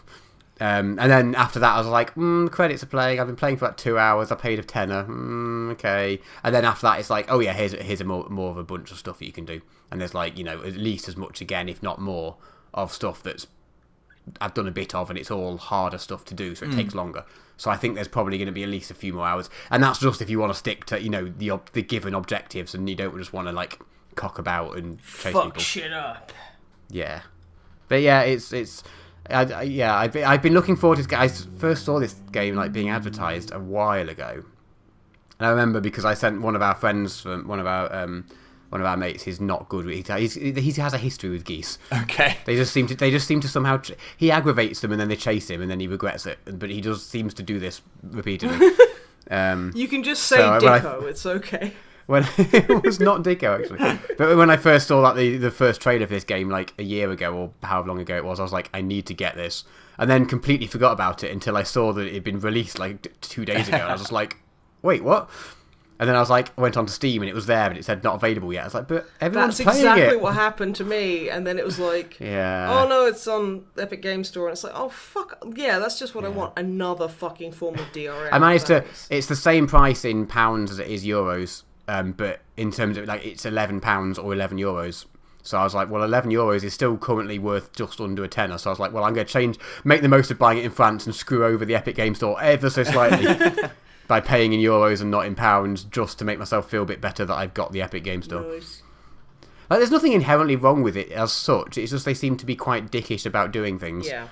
And I know they've said they'll stop doing that when other people get better, but I don't know whether... But they're lying never- because capitalism. Yeah, Never and trust also fucking like big that's company. not a discussion I can be bothered to get into, Yeah. but yeah, but it is worth it for Epic Goose Game. I recommend. Epic Goose Game, not Untitled. No, not Epic. It's called Untitled Goose Game, but Yeah, I'm by apparently the going to call it Epic by Goose the Game publishing for now. house, but the developing house. Yeah, the house. Yeah. I've also been doing some space trucking, but I have no more to say about that. I actually I got- now have We Elite got it Dangerous. because, like, while we Oh, were do on you? holiday, I put it on a waitlist reminder. So when it was like £6 or beneath, it would email me, Oh. and I was like, Well, you've done this at the worst time because I'm going home tomorrow and won't have time to play it with you. But in 6 months or so, when I have my gaming computer back, yes. In fairness, I've got a bunch of other games to play first, so... But yeah, so I had to very, very hurriedly turn on the boat Wi-Fi and hope that it held out so I could purchase it in the Steam app on my phone, which is garbage. Nice. I Excellent. managed it though, so it's fine. Awesome. I'm very glad, and I will look forward to hear what you say about it. Yes. Give it time because it's not the most intuitive. I think because I think it's got better but yeah, it's based on an old game that was notoriously unintuitive. Yeah. So it kind of has to be slightly for like nostalgia reasons, I think. It has to be slightly crap because the old one were crap. Yeah, and they're getting better in terms of apparently, in fact, the new update that I just installed this last week, it said it like improved the new game player and gives you a bit more guidance and things at the start. Apparently, Oh, nice. we'll see. But yeah, I'm intrigued to see how you like it when you get. Yeah, well, I mean, I'll probably be playing through the Surge for the next couple of weeks, so it'll probably be after that I'll give it a shot. Yeah. So. But yeah, I've got just a few rundown of a few things that I've watched. I don't have much to say about any of these, but I have quick thoughts on Doctor Who. Yeah. Just because it's not in it got taken off Netflix in France like a while ago, so I can only watch it when I was visiting the UK. But now I've moved back, I was like, oh, I can actually get stuck in. And I actually checked because it doesn't appear on the French Netflix. Every time you spoke about recently, I've not been able to check which episodes I've watched and not. Yeah. And I could go through the Wikipedia and read the episode descriptions, but I couldn't be bothered. But yeah, so I've watched all of Eccleston, Yeah. all of Tennant, and all of Capaldi. Oh, okay. Is what I'd done. So since going back, I've started watching, and I'd watched like the first couple of episodes of what did I say?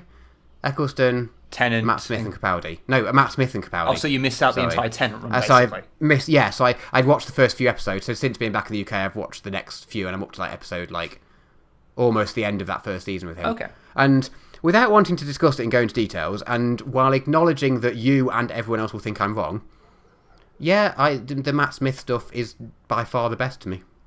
It's closely followed by the Capaldi.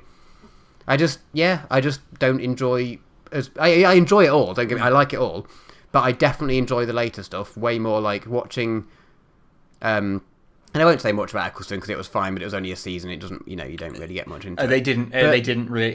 They hadn't really fully established what New Who was going to be. So yeah, and also they had a budget of I think probably about 12p an episode. yeah, the special effects in some of those early seasons is a bit rough. But honestly, like I've been enjoying. And firstly, I noticed it because it seems like when I started watching, so I started watching the Matt Smith stuff quite a fair few years ago, like 4 or 5, or I don't even know how many years ago. That seemed, when I was watching it, it seemed like a sort of modern-ish show. And when I've gone back to start watching the Tennant stuff now, it feels so dated. Like he only did like 4 seasons, but it seems so that can't be much more than 4. I don't know if they did a season a year, but it can't be more than 4 or 5 years older. But it feels like it's something that was filmed in like the early 2000s, and it probably was, but I don't know, it just feels so much older and more dated in terms of the way it looks and the way it feels. There's because most of the basically there was a whole changing of the guard at the end of the David Tennant run. Because obviously Stephen Moffat took over as showrunner, and most of the main cast went away. So you ended up with this kind of a very different feeling show afterwards. Yeah, and there's a more kind of cinematic and grand feeling to both the look and sound of the show as it goes forward. And it is that those elements are sort of as close as you can get to, like, these are like objective improvements. Like, they do make the show better. It has to be said. Yeah, and I think I mentioned before, I do the same with, like, I don't not enjoy old things, and I do the same with games, but I don't often go back and watch older things or play older games just because I like the way they look and the way that the technology's gone in the new things, even if it's an old game with a good story. Yeah, I typically rather, in general, play a newer game that has a worse story but is newer. I don't know. I'm a bad person, I think. I don't know. But it's not just that; it's the writing as well. I just prefer the newer, the most recent two Doctors that are on Netflix.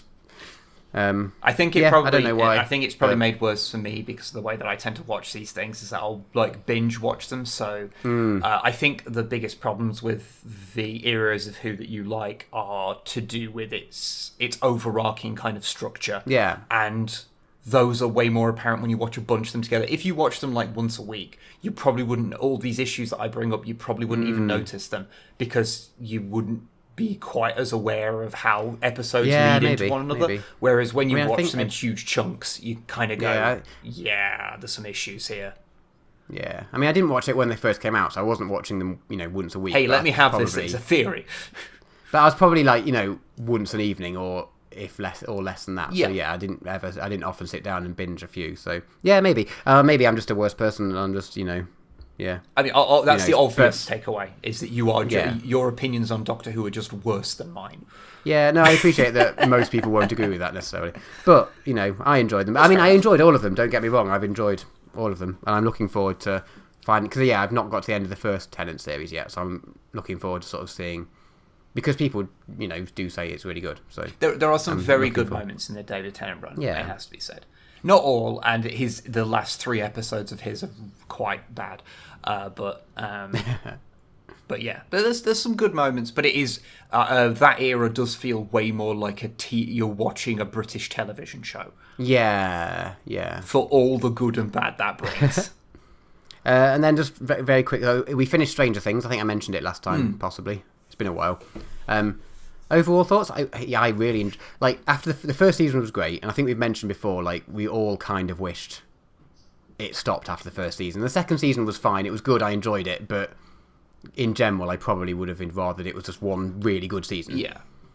But then the third season picks up again, and I really enjoy. I'm like, okay, you know what? If this is a show where they are just going to keep going for as long as people are interested, rather than have a story to tell and run for that long, they're going to keep going for as long as it's making them money. But the direction they're going, they've just fully embraced... I won't mention story things, because you guys haven't watched the third season yet, have you? No, I'm like halfway through the second season, so... Okay, so I won't mention anything story-wise, but just the way it just embraces the 80s-ness and the silliness and the campness of the whole thing, and in just a really lovely way. Okay. And I really enjoyed that with the third season. It doesn't get not serious, and it has serious moments, and it doesn't sort of... play down things or anything like that, but they just fully embraced why a lot of the people liked it, I think, and the sort of silliness and the 80s, and yeah, I enjoy where it's going. Okay. Season 3 was good. So that's sort of okay, you know what, if it is carrying on, that has me thinking positive things for the future of it, rather than being it should probably just end, which is nice. Oh, that's positive then. We watched the third season of Glow. I think I've mentioned watching Glow before, the Gorgeous Ladies of Wrestling. Glamorous I never know what the Ladies of acronym. Wrestling. Yeah. Or something. Yeah, it's, as I said before, very good show. Well, season 3 is I think I've seen the first and the second season. Okay, season 3 is out, and we watched through it pretty quickly, and yeah, it addresses some really interesting topics that in a really sort of good way. Ah, rad. Yeah, very good, highly recommended. And I started watching a few episodes of Queer Eye because I'd never watched it. Isn't it amazing? Yeah, it's so wholesome and heartwarming and just love. I've watched like 4 or 5 episodes now. Yeah. One with a friend who I was just watching it. It was like, oh, let's just watch an episode of this, and then we were just hanging out, and then one of the other friends went to bed, and we were still up and stayed up and watched another like 2 episodes after it. And we were like, yeah, this is great. It is super wholesome, and I love it how like they don't go, oh, you're like really skinny or overweight, so you need to dress like this to hide it. It's like, no. Yeah, Like, no, they just go, okay, so you're a larger person, so what you want to do is wear something like this, because then it kind of like, it fits you properly.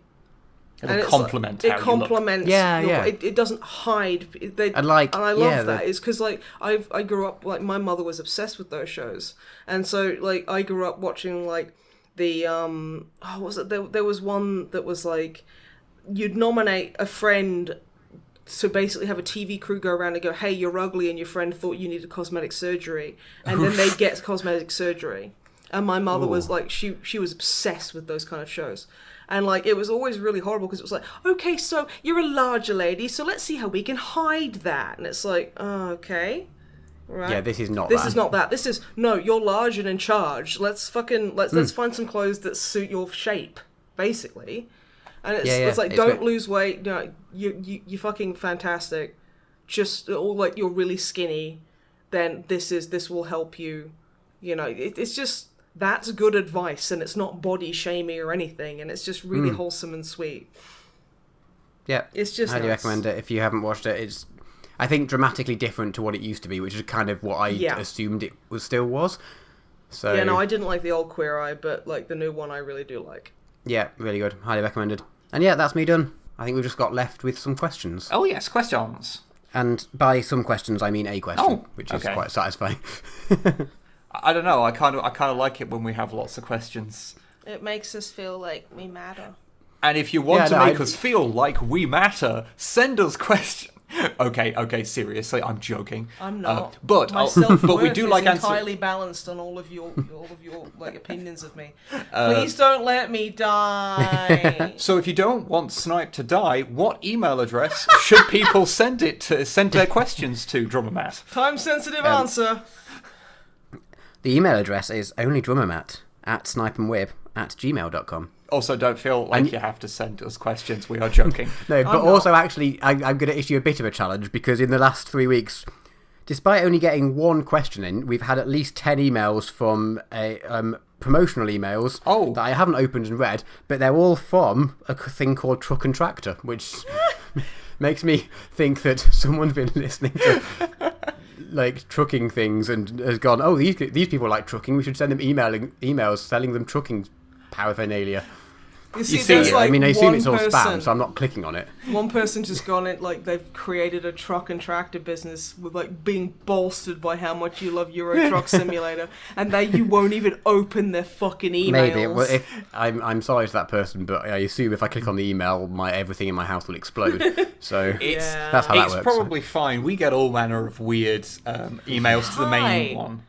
I love your videos and watch it all the time. Videos and or content. We've currently got one where someone keeps asking us if we want to do like a video review of some Alexa like synced up LED lights. Like, oh, do you want to make a video review of that? Like, no? We're a 40k channel predominantly. Get the fuck out of my emails. Like, anyway. If you send us 40,000 of these lights, send us 41,000 Maybe we should do that. I should say, well, we make Warhammer 40,000 content, so if you send us 40,000 of these lights, then we will make a video. Which will literally be 3 minutes long of us going, so we said this to this fucking marketing person and they were such a dumb shit, they actually did it, and now our house is full of Alexa lights. Sometimes that works. There's a guy who has a channel called Quinton Reviews, and he got a message from like a sex doll company, like asking if he wanted to do like a review of it, and he went, yeah, sure. But yeah, so he said that, and yeah, they've sent him one, so... Oh, I've seen that, and it's the creepiest fucking thing. It's been in the background of like a couple of his videos now, and it's just terrifying, and he is doing like a full video on it, a video review on this sex doll, and no, he's not having sex with it. No. So, yeah... That's the thing. Anyway, question. Yes, question. What is the question? Okay. And who is the person that sent us the one question and is therefore our favourite? Our favourite person is a person called Dee Dee. Hi, Dee Dee. You're our favourite. And their question is, which Primarch would you like to be your buddy at Burning Man? So, there's just for some context, I mean, I think everyone knows Burning Man is a weird, big, like, I say weird in the most positive of ways, I think. It's a festival that happens in the middle of the desert and you have to take water along, otherwise you'll die, and then you set fire to things. There's more context to that than I'm sure. Is it an actual music festival, or is it just a general festival? I think it might have evolved into having music.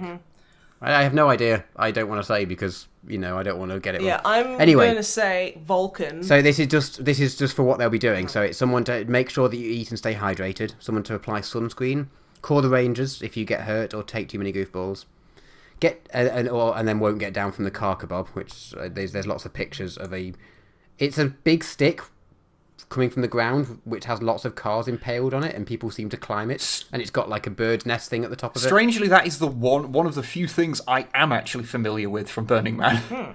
Okay, but those are amongst the responsibilities Okay. of your Burning Man buddy. So which Primarch would you like that Vulcan. to be? Actually, that's a pretty good call. He would. I think he would be the person who would be the most responsible. Yeah, and he'd be there for big hugs. I mean, and he's into the whole fire thing too. Yeah, so. I think Wyldstorm would be a good call to look after you, but I don't think he'd be into it. He'd just build like a huge sandcastle for you to live in. Yeah, I don't think he'd be super into the whole thing. Although I think he'd tolerate it. I think he would be interested in the car kebab. So yeah, I think I am too because it sounds delicious. It is not something you eat. It is something you look at. Everything is something I can eat. It's just how easy or difficult or, can I only eat it once? Okay, Patreon goal, at a certain amount, we are going to fly out to Burning Man and Snipe is going to attempt to eat a car. No, I'm going to attempt to eat the car kebab. The whole thing? Yeah. Okay. I don't know what we'll require on Patreon. I don't know how much it costs to get to Burning Man. Probably lots of money. Yeah. And I feel... Because, half of Critical Role go every year. Really? Yeah. Oh, shit.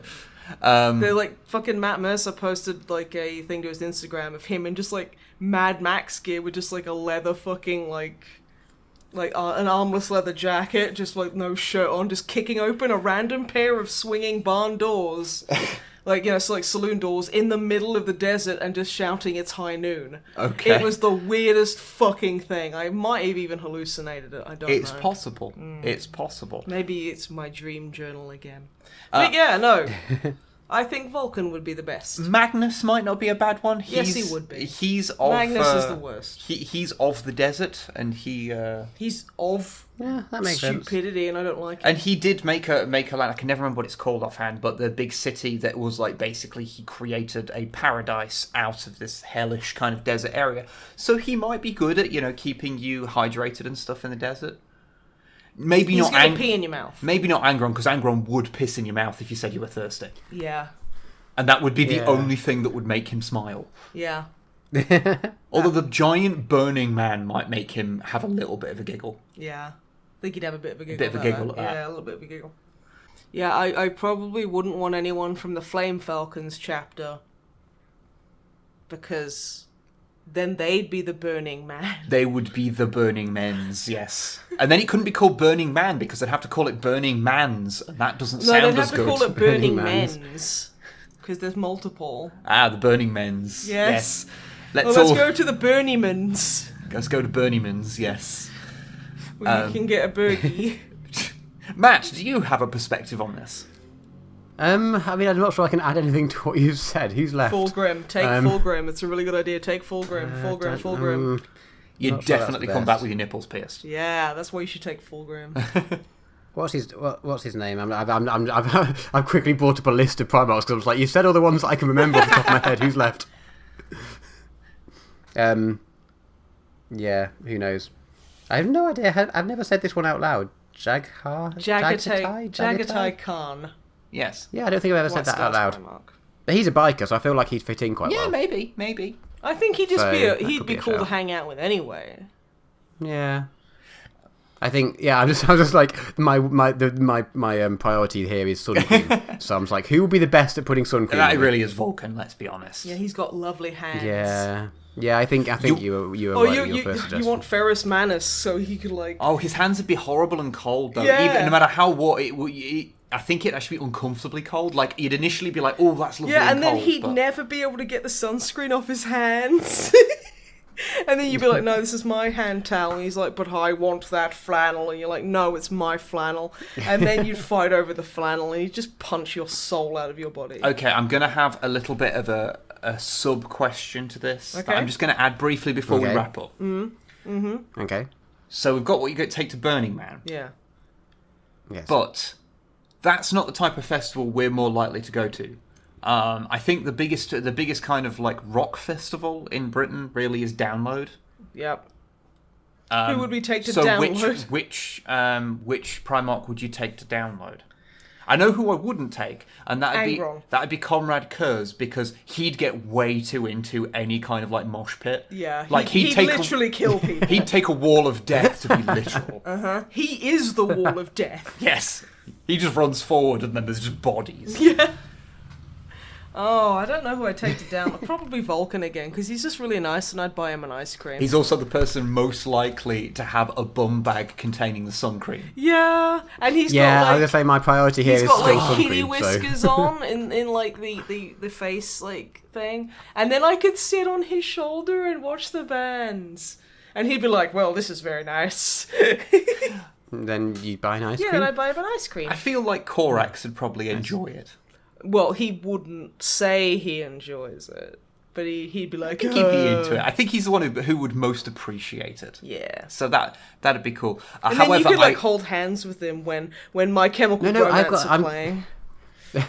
I'm going to improve on this answer and go. I'm not going to take a Primarch, but I'm just going to take the Emperor, because then you can just sit him on his throne in like one spot, and then whenever you go off and see bands, you know what spot to come back to meet, because he ain't going. Nice. So he's like, your base, and he can just sit there and watch the bands at the main stage or whatever, and just be fine. And just be sitting there and complaining we how can go nothing's been as good since the band Wasp played at the old Monsters of Rock festival I'm at going to be Donington. honest, I think taking the Emperor and his Golden Throne has some logistical issues. What do you mean it's it's built fine. into a mountain? Yeah. And then yeah. there's the whole, like, if you're Fine. staying for the whole weekend, you need to, like, because it's, like, three nights. So you'll need, like, 3,000, like, people to just sacrifice, like, to the Emperor. Like, 1,000 a day. It's a big festival. Otherwise he'll get cranky. It's a big festival, it's Yeah, fine. it's just. He can grab a bite while he's on the move. Alright, yeah, but... Okay, maybe this is more perfect for something like Leeds or Reading Festival, where most of the people, because everyone at Download is lovely. Yeah.